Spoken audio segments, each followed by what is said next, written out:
Welcome to Charlotte Readers Podcast, where authors give voice to the written words. I'm your host, Landis Wade, and as you can tell, we're not in a podcast studio today. We're at Park Road Books, sponsor of the show, and I'm here with author Judy Goldman, who appeared in the first season of the podcast. Judy, welcome. Thank you.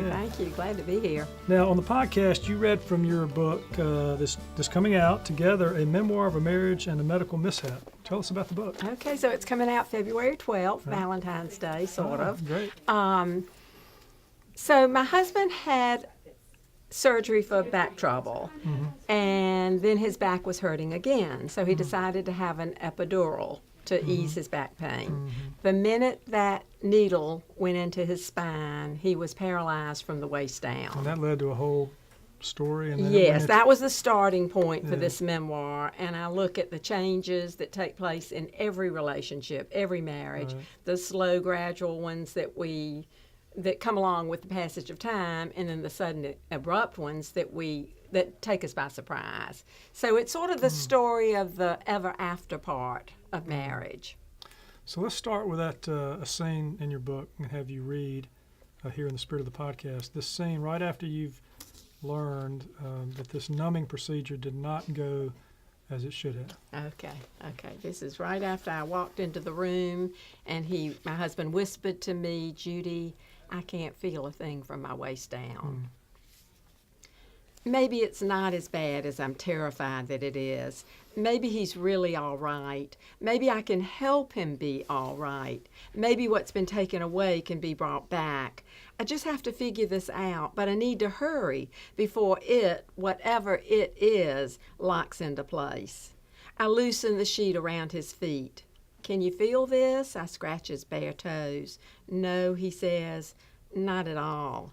He sounds as though he's grown tired somewhere deep in his body. "Can you wiggle your toes?" "I'm trying." "Are they moving?" They aren't. I wiggle them myself to get them started, but then nothing. "Can you flex this foot or this one?" "I can't make either one move." "How about your leg?" I tap his knee through the sheet. "Can you lift your leg? Can you lift it just a little? This one or this one?" I'm trying as hard as I can.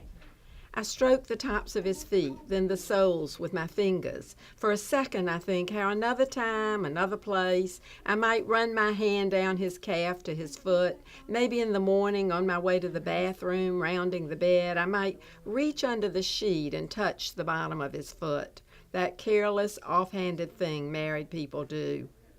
"What about this?" I ask, massaging his ankles. "Can you feel me doing this?" I can't. Now I'm reaching under the sheet and rubbing his calves. No. I reach farther and touch his knees, thighs, groin, buttocks. No. He feels nothing. I feel everything.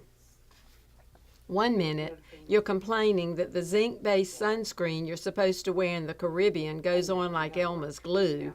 The next, you're Googling paralysis. Everything is okay, then nothing is. That thin line, how a brush fire can erupt on a perfectly sunny, clear-skied day, how your life can be taken right out of your hands. That must have been a terrifying experience. It was indeed. It terrifies me every time I read that part, in fact. So how did it turn out?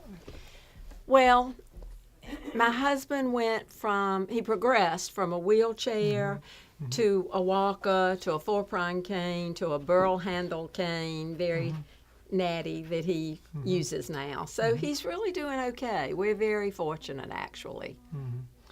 Well, on the podcast, you described him as a strong character. You even used a reference to John Wayne. Oh, I always say that. He's a John Wayne, and half the people I say that to don't know who John Wayne is. So, Judy, you're an accomplished memoirist. You wrote about your sister, and they got really good reviews, and I'm sure this book's going to do very well also. What can you give us sort of some of your secrets? What makes a good memoir? So I think the first thing, the most important part is, and this is a tip that everyone gives for anybody who wants to write memoir, you have to be twice as hard on yourself as you are on anybody else. which means you're unearthing all these memories that are stored in layers in the hopes of uncovering the deepest patterns of your personality. And that's the reward for writing memoir, is self-understanding. Well, you've done a great job with that one and the one you did before. Thank you. What do you think of the podcast? Yeah. Landis, hooray for you for doing this. Well, hooray for you for being on it. Yeah. Well, we're all hams. I mean, Yeah. first of all, there's so many writers in Charlotte, Right. and you're just shining a light on us. You don't think I'm going to have trouble getting enough people on the podcast? I don't think you Okay. do. I think we are such hams. We love All the right. attention you Okay. give us. All right, good. Thank you. Well, thanks for joining us today. Yeah. Hey, well, there we go. Another author giving voice to her written word. If you'd like to listen to Judy's entire podcast episode, you can do so at Charlotte Readers Podcast by going to Apple Podcasts or wherever you like to get your podcast, or at our website, charlottereaderspodcast.com. Until the next episode, I'm Landis Wade for Charlotte Readers Podcast.